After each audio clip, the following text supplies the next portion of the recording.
Well, greetings and salutations, everybody. Welcome to our Game of Thrones review. This is for, of course, Season 7, Episode 6. We believe it's called Beyond the Wall. I'm, of course, one of your hosts, John Campea, and I'm joined by... Hello, Kaori. Hello. And Campea. And we're here to talk about what went on in this episode of Game of Thrones. It's a holy shit kind of show. A whole bunch of stuff to talk about. So let's go into it, and let's start with you. Some of the things that really stood out to you about the episode. Well, everyone knows that the second to the last episode of any Game of Thrones season is usually some pretty big oh shit moments, right? So memorable for me is obviously the big battle that we see. Between what they're calling like the A-team of Jon Snow and crew. The Suicide Squad. Yeah, or the Suicide Squad, whatever you want to call it, versus the Night King and the White Walkers. And that was just epic to me. Obviously, I did really like how they set up the battle. It was kind of intense at first. And then when, what's his name? Dummy had the Hound through the rock. At the White Walker. They could have just sat there on the rock, nice and quiet until the dragon showed up. But no, he had to throw the rock. But anyhow, something had to be the catalyst for them to start fighting again, and it was just intense and crazy. And I thought Tormund was going to die. I thought we were going to lose a ton of. I thought Beric was going to die. I thought there were a ton of people were going to go. Luckily, the core team still held strong, especially Jon Snow. But again, it was just like a really epic battle. I think that for me stood out the most. The other thing about the Hound there is that as they finally started rushing them, the Hound took the hammer, broke the ice under the one. Start going around the rock and breaking the ice again. Hammer around. Or at least a few pieces of it to kind of like choke point them and stuff like that. Okay, what about you? What are some highlights for you? I mean, obviously the big ending we have to talk about. Oh, yeah. Night King's got a new puppy. Yeah, Viserion is now a White Walker, a white...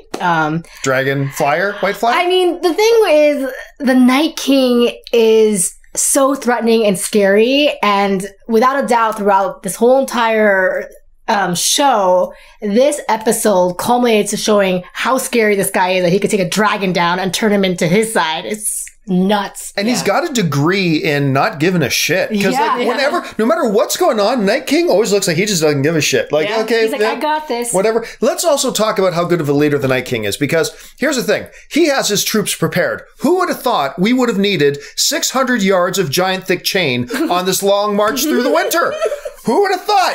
Night King said, I think we should bring that 600 yards of big, thick chain just in case. But we're marching through the wasteland in the winter. No, I got a feeling we're going to need it. And he's like, let's put it there right where the dragon will land one day. Just in case.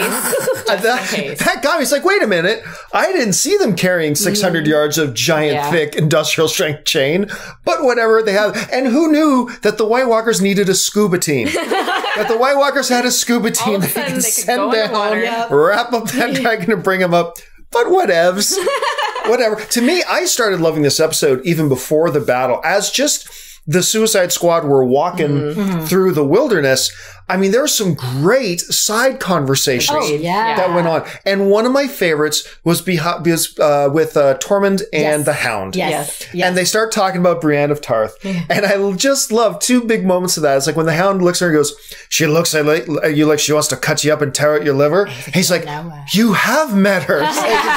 Still the greatest love story on television. I mean, you have to think none of these guys have ever interacted, right? So this is their time to get to know each other on this journey. And I actually like the conversation between Beric and Jon Snow about that was great. About what are we fighting for? And he's saying we're fighting for life. You know, the speech that was in the trailer. Enemy. Yeah, the speech that was in the trailer. It was great. Well, we fight anyway. I mean, that dude's inspirational. He's a badass. I would put quotes of his on a t-shirt. But the other moment between Tormund and the Hound, of course, is when Tormund's saying, "We're going to make giant babies conquer the world." Monster giant babies. I totally want Tormund and Brienne to get together. I know. Yeah, for sure.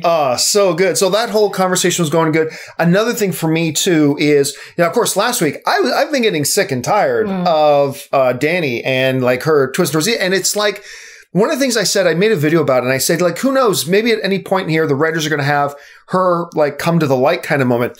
And we got to see Tyrion actually put her in her place this week. They had that great conversation by the fire, and he finally went into her. It's like, this isn't the world we came to try to build. You're impulsive. You did this out of anger. Well, I needed to. And that's what I kept hearing people online saying, well, she needed to murder those two guys. Yeah. And I loved Tyrion's spine. Perhaps.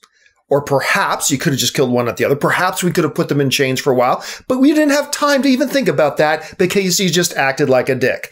And I love how he went through all that with him. She said, because one of the things I was worried about her, and I mentioned this in the last show, was that she seems to start thinking this is now about ruling by fear. And Tyrion confronts her on that as well. And she's like, well, it worked for my descendant. And he goes, yeah, but that made everybody hate him. And you can rule by fear, but then what do you say? Your rule becomes brittle?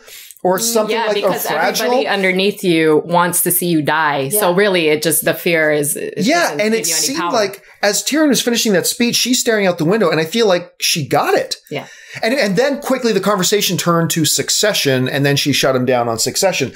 But I thought that was an important key moment of, like, I think she finally started to listen to Tyrion, which I thought that was a cool moment in it as well.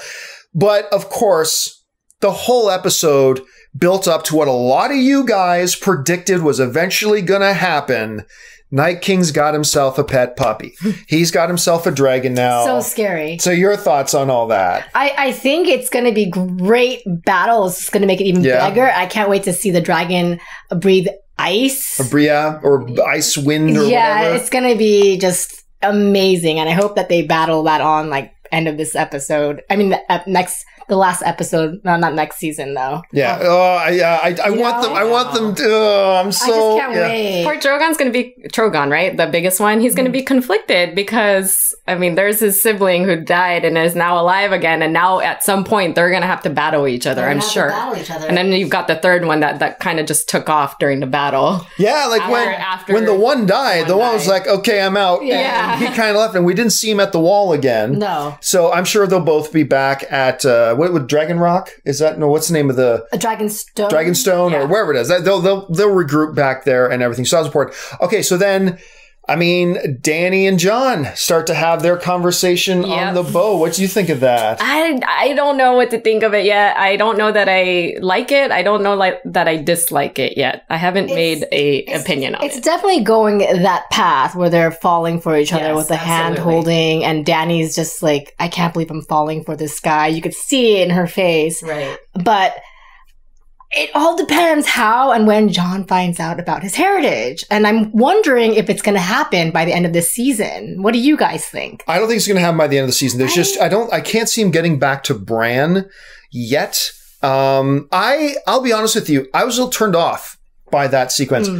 I loved Jon standing his ground with her. It's like, look, I'm a king. You're a queen. We can be in an alliance, but I'm not bending the knee to you. Because the last time a king of the North, I'm not talking about Robb, but last time the leadership of the North was subservient to, another ruler, we got screwed. Yeah. And I just hate the fact that, now granted, she did just fly halfway across the world with a couple of dragons to save his ass. Yes. That's a big motivating factor. I'm not discounting that.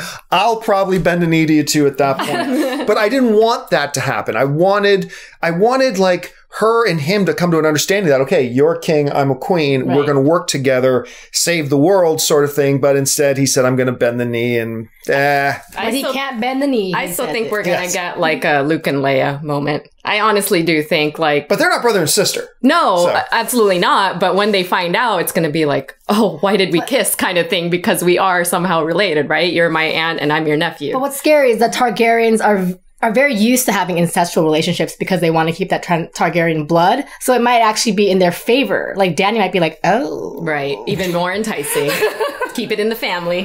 Although she thinks maybe she can only have children with another Targaryen. Maybe that's the only way she can have children. That's actually a good point because this was about succession, right? And she actually doesn't know how she will have any successors. Like that she didn't even want to talk about it. Yeah.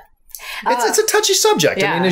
I mean, other than her dragon, she's barren, and that's a touchy subject. So I get that. Yeah, for any woman, it could be a touchy subject if they want children at some point. Tyrion, to me, again, a standout in this episode, having that moment. But again, the entire Suicide Squad, if you will, wandering through, they all had their moments. We, of course, had young Baratheon. Yeah. Apparently is a marathon runner. And he made it back. I don't know how he found his way back. Landed on his face when he made it. He landed on his face, but he made it back, so kudos to him. Oh, the uncle! The mystery uncle shows up again. Benjen. No, we haven't seen him since he helped Bran, right? Last season. Last season 5? I can't remember if it was last season or... no, because Bran wasn't even in last season. He wasn't last season. I remember he went an entire season without him. Was it last season? Or was it the season before that? I can't even remember now off the top of my head. I don't know about that, but... I think it was last season. So, I mean, we really don't know much about him. And I'll be honest with you, I didn't research before we did the show. So I can't remember. Is he like a half-turned White Walker? Is he some sort of other curse? So he was part of the wall, and then he went off, and then Jon Snow went to go look for him at some point, couldn't find him. But he did turn, but he has some powers in him. Yeah, some about that. Yeah. He's got the night swingy stick. That's all good. Although, there is this one moment when he's helping Jon, and he's like, get out of here. And Jon's like, well, get on the horse with me. There's no time. Nope, there's time. Those guys are still a good 20 seconds away. You got time to hop on a horse. I know. Maybe he just thought the horse wouldn't be strong enough to get them both out of there. That's what I'm thinking. Or he was buying Jon some time, that Jon had a chance to outrun the walkers, so he was trying to kill them. Yeah. Okay, so... how is this season going to end? We only have one episode left, which sucks. By the way, I'm still not happy about these shortened seasons for the last two seasons. If anything, these should be like 13 episode seasons, but whatever, I'll get over it. So we're coming into the last season, or the last episode of the season. We've only got one season left. There are certain things they can't wrap up. There are certain things they need to wrap up. So, Anne, let me ask you. What do you think are going to kind of be the big moments, the big things? What's the big story, if you will, prediction-wise, coming in the final episode of this season? Well, we didn't touch on at all what's going on back at Winterfell and that little weird triangle that's going on between Sansa, Arya, Littlefinger. Now Brienne of Tarth is going to King's Landing, so she's out of the picture, right? The one person that might have been the voice of reason between the three of them. I don't know who's manipulating this situation, to be honest with you. I actually have no idea. I think it's Littlefinger. I'm sure we all think it's Littlefinger, but I wouldn't be surprised if in the next episode I think it's going to be resolved in the next episode, we figure out it was Sansa or Arya that's doing whatever this little game is that's going on between the three of them. So I think it's Littlefinger. I think it's Littlefinger. I mean, the only reason I think your theory is a good one, that maybe maybe Cersei's behind this, and I've read that on some people think maybe Cersei, and they just haven't shown the audience yet. Cersei's actually working with Littlefinger to undermine. But if that was the case, I mean, the Boltons were allied with the Lannisters, and it wouldn't have been her best favor if the Lannisters or if the Boltons had crushed the Battle of the Bastards and beaten Jon. So I don't know, maybe something happened after the fact, or Littlefinger is just he's trying to get them all out of the way so he can rule the North. That's what I think it is. Yeah. So he's just playing all of them. So I think he's planting the seeds. He's going to have them want to oust Sansa, and hey, here I am. I'm the head of the Lords of the Knights of the Vale, and we're the ones who saved the day. So crown me. He wants all of them to go against each other. I still think he wants Sansa by his side at some point because she's as close as Catelyn. Anyone can get. Yeah. But for me, I don't know why Bran went to King's Landing. I'm like, what? Because she was told to. Yeah, I know, but she could have said no. That's except Sansa. Yeah, Sansa. She's sworn to serve. She's sworn to serve Sansa. It's just why did you do that, Sansa? You know that you're in a really frail position. I guess this is my negative of the episode is why did you do that when you know that this woman is here to protect you for her until she dies? Right? Well, yeah, and the only thing that makes me really think that might be correct is that the fact that, okay, clearly Arya might represent a physical threat to her now. Yeah. She would just had a conversation with Littlefinger that maybe Brienne of Tarth can protect you from each other. And then the next thing she does is she sends her away. That's why I was like, which is why I was like, that's the only reason why it made me turn my perspective is that is Sansa involved in this manipulation in some way? I don't know. I don't know why she wouldn't send Littlefinger. Because I feel like she doesn't trust him, but she does in some way. No, that's a very good point. Yeah. Okay, so here's what I think I think the big thing of the next episode is going to be the summit. It's going to be the meeting, the sit down. You're going to have Jon Snow, Dany, Cersei, Tyrion, and Jaime, a white dead walker somewhere. Yeah, and some tied up hostage White Walker is going to be in there too. Yeah. And that is going to be like the drama of drama. And that's going to be a big thing. So, I mean, I just lots of different directions they can go with this thing. So anyway, that'll do it for our wrap up of this episode of Game of Thrones. Hell of an episode. A lot of key stuff happened. Night King got a puppy. It's like mayhem is coming. Absolute mayhem is coming. We've got 600 yards of chain magically appearing. It's crazy. You never know what's going to happen in these episodes. So, hey, listen, I want to thank the people joining me on this review. Of course, we got Kaori. Kaori, where can people find you? You can find me anywhere on social media at KAORIOUS. Of course, Ann Campea. Oh, by my name, Ann Campea. You said it. And of course, you guys can follow me on social media, on Facebook and on Twitter, just at John Campea. While you're here, guys, take a second, click subscribe, become a subscriber to the YouTube channel. That'll do it for us, guys. Until the next final episode of the season. Bye-bye.